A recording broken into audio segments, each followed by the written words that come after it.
My spray paint senses are tingling.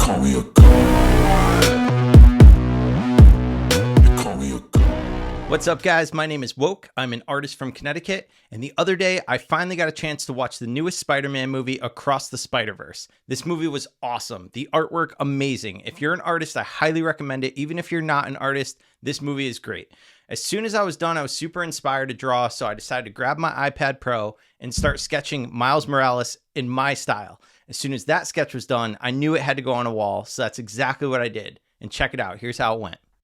So like I said, I did this on my iPad in a program called Procreate, and I actually happened to have a picture of the wall, so I was able to draw right on top of that. All right, I got the wall behind me all prepped and ready. You can see that it's not fully saturated. There's some of the hair from the old character, the eyes right here. That's okay. I'm gonna get the sketch up, and then I can always do touch-ups with the buff paint and just cover it later. There's gonna be plenty of spray paint on this, so the buff paint may not even be there by the time I'm done. Okay, I'm gonna kind of attempt to show you guys what I'm doing here. So I have a rough idea here. Here's the old picture of the garage door, and I'm just gonna fold the edges like this so that I just have the door basically in a little bit of the framework, so that with the frame I can kind of see where things are. And from here, it's kind of a square now. I'll fold it more.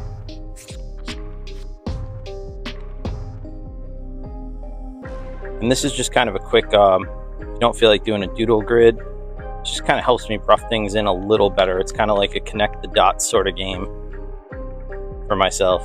Nobody wins. And when you unfold it, see here, I have a grid to work off of. So I'm going to put dots in all the little corners now on the wall so that I can kind of help myself map this out easier. So I'm making the dots on the wall, but I'm not actually going to make the cross lines. I'm just going to imagine them in my head, like you can see on the right side of the screen. And this just kind of helps me to get a rough idea of the image and where lines need to be.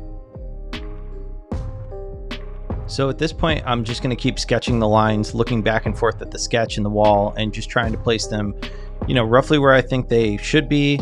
And if you make a mistake, don't worry. As long as you still have the buff paint, you can always roll over and fix it, which you'll see me do in a second after working on this hand.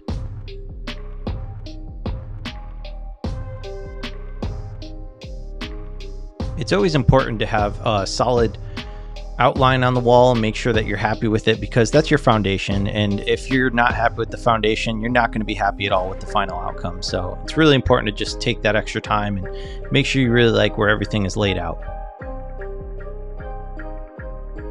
I thought for this piece in particular, it'd be nice to just have a classic comic font in the background and just kind of create like a little bit more flow around the character. And of course, once the font was all mapped in, I had to add the little Spidey sense tingling. Not sure if you guys could tell, but some of those cans I was using were super old. So I'm gonna go in with better cans and just clean up areas like the hand right here, just to make sure that it's nice and defined for when I go in and color it. I'm gonna do that now, and then I'm gonna start working on the background.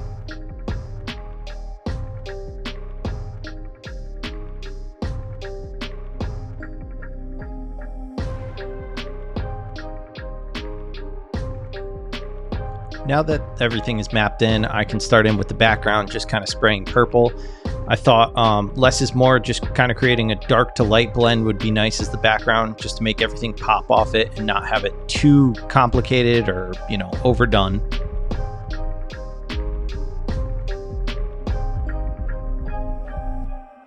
And in a second here, you'll see how this yellow that I chose for the font really pops off the purple.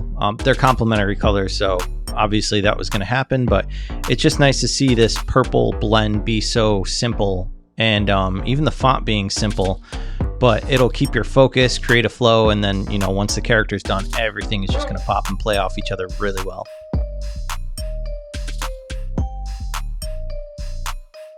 It's always fun to play with a little bit of a glow effect, especially with spray paint, so I took full advantage of that with the Spidey sense in the background, and you'll also see it in the foreground a little later in this piece.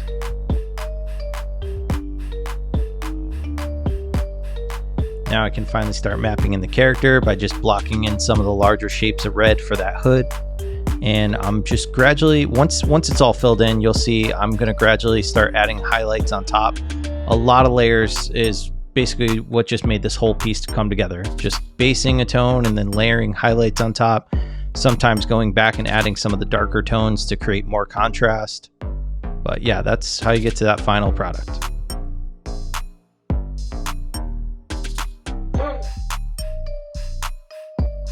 I was really stoked on how the pink glow came out from this. It's such a simple technique that has such an overall pleasing effect. Just kind of dusting out the darker pink in the background and then cutting back in with the lighter pink on top. You can even dust back over if you want more of a glow, but I didn't think it needed it for that part.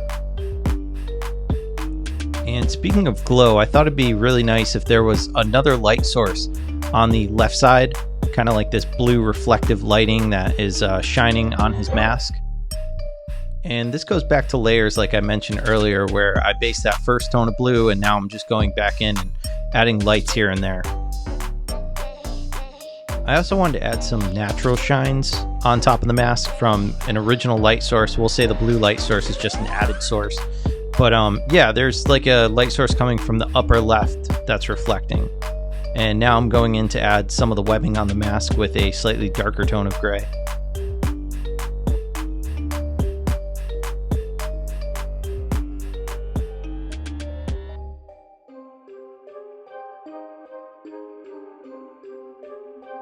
Just want to take a quick sec to say if you guys would like to support me more, you can always head on over to my website, kbooart.com. I've got plenty of merch on the site. I've got pins, stickers, t-shirts, prints, even original artwork. So yeah, head on over and check it out. Okay, at this point, I feel like the mask needs a little bit of texture. Some of that like kind of carbon fiber mesh look to it. I'm going to attempt it. It might completely destroy it, but I'm trying to remember that there are no mistakes, just more content. Okay, I have to admit, this part was terrifying. The last thing I wanted to do was go back and do all of those blends and add all that webbing all over again. I did not know if this would work or not. I was pretty happy with the outcome, and honestly, if I didn't do it, I don't think that this piece, when it was finished, would have half of the effect that it did without this texture. I know at this point it still looks a little crazy. It definitely needed highlights and all the things you could see me adding here. A lot of just blending back and forth to kind of soften. And there's the tiny pink stencil cap I always use. This thing is definitely a must-have for some of the little detail work that I like to do. It just helps me create those small lines, and you can see here I actually highlighted almost every single piece of mesh, like every hole on this mask. Such a pain, but totally worth it for the outcome. Now I'm just blocking in and highlighting more of the large areas, starting to work on the bottom a little bit before I go back into the eyes and do all those final details that make the whole piece come together.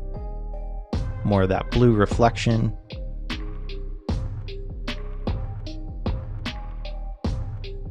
So I did this part a little bit different, just a little different than what I did at the top. I had to kind of map in where the Spidey sense would be. So I'm going in with the lighter pink at this point, and then I'm adding the dusted pink or mid-tone, darker tone of pink around it. And I'm actually going to go back later and clean that up. And you'll see it's a little sharper. But like I said, I needed to do that just to kind of map in where the shapes would be. I didn't want to just start kind of adding this fuzzy tone of pink all over the place without knowing where the shapes would be.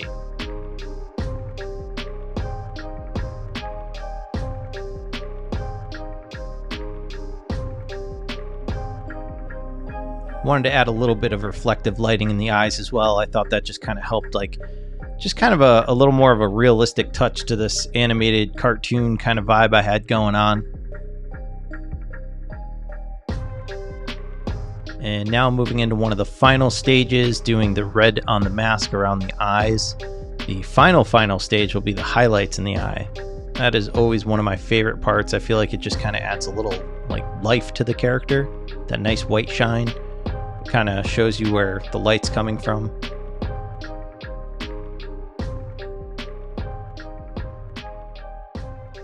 All right, guys, I'm all wrapped up down here and I'm about to show you the final product behind me. But before I do, I just want to thank you guys for watching. And if you did enjoy this video, don't forget to like and subscribe. And also in the comments, let me know what your favorite comic character is, okay? Thanks, guys. Here it is, the final product. They call me a god. They call me a god. They call me a god.